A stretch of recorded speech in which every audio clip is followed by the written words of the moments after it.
Hello everyone, आज हम class 9 के आर.एस. अग्रवाल एक्सरसाइज 8 के क्वेश्चन नंबर 9 बताने वाले हैं। तो हमारा क्वेश्चन नंबर 9 है A B C D is a quadrilateral such that diagonal A C bisects the angles A and angle C. Proof that A B equal to A D and C B equal to C D. अब क्या बोल रहा, अब कह रहा कि A B C D क्या है, क्वाड्रिलेटरल है। तो यहाँ पर फिगर नहीं दिया हुआ तो हम लोग फिगर बना लेंगे।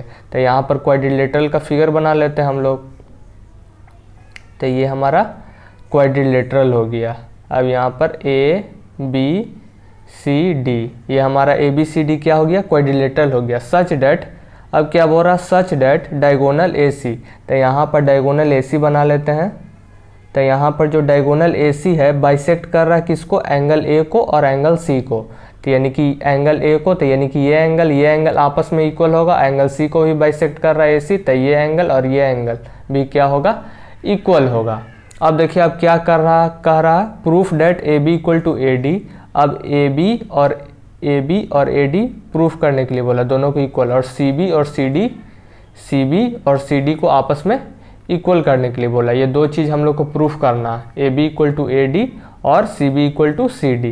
तो हम लोग ये दोनों ट्रायंगल को कॉन्ग्रुएंट कर देंगे तब वो इजीली प्रूफ हो जाएगा। तो यहाँ पर हम लोग लेते हैं in triangle A B C and triangle A B C लिए तो ट्रायंगल हम लोग ए डी सी लेंगे। तो यहाँ पर ट्रायंगल ए डी सी। अब देखिए अब यहाँ पर कॉन्ग्रुएंट करने के लिए तीन चीज़ चाहिए। तो ये एंगल इक्वल है, ये एंगल इक्वल है, ये एक साइड कॉमन आ जाएगा। तो तीन चीज़ मिल गया। तो हम लोग इजीली इसको कॉन्ग्रुएंट कर लेंगे दोनों ट्रायंगल को। जब कॉन्ग्रुएंट होगा तो ये दोनों भी इजीली प्रूफ हो जाएगा। तो यहाँ पर कॉन्ग्रुएंट करते हैं। तो सबसे पहले कौन सा एंगल इक्वल है, तो यहाँ पर एंगल बी ए सी। तो यहाँ पर हम लोग एंगल बी ए सी, जब एंगल बी ए सी लिए तो यहाँ पर एंगल डी ए सी लेना पड़ेगा। ये हमारा इक्वल है, क्या है, गिवन में दिया हुआ, क्योंकि ए सी बाइसेक्ट कर रहा था एंगल ए को। तो ये दोनों इक्वल होगा, एंगल बी ए सी और एंगल डी ए सी। अब देखिए ए सी और ए सी दोनों में कॉमन आएगा, ये दोनों ट्रायंगल में कॉमन आ रहा है। तो यहाँ पर लिख देते हैं।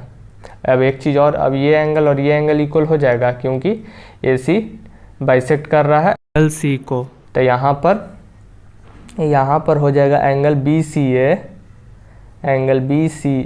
जब एंगल बी सी ए लिए हैं तो यहाँ पर एंगल डी सी ए लेना पड़ेगा। तो एंगल डी सी ए भी क्या होगा, इक्वल हो जाएगा। ये भी क्या है, गिवन में दिया हुआ था, क्योंकि ए सी डायगोनल बाइसेक्ट कर रहा था एंगल सी को। तो ये दोनों इक्वल होगा, ये हमारा गिवन में दिया था। तो यहाँ पर दोनों ट्रायंगल कॉन्ग्रुएंट हो गया। Triangle A B C congruent triangle A D C. अब दोनों ट्रायंगल कॉन्ग्रुएंट हो गया तो इसको क्या, by angle side angle criteria से दोनों ट्रायंगल कॉन्ग्रुएंट हो जाएगा। अब ये दोनों ट्रायंगल कॉन्ग्रुएंट हुआ तो ये दोनों भी प्रूफ हो जाएगा सी पी सी टी से। तो यहाँ पर कह सकते हैं कि A B equal to A D हो जाएगा, A B equal to A D और C B equal to C D हो जाएगा। ये दोनों किससे हो जाएगा, सी पी सी टी से। A B equal to A D और C B equal to C D, ये सी पी सी टी से दोनों इक्वल हो गया। अब यही हमारा सॉल्यूशन था। वीडियो अगर अच्छा लगा हो तो लाइक शेयर एंड सब्सक्राइब जरूर करें।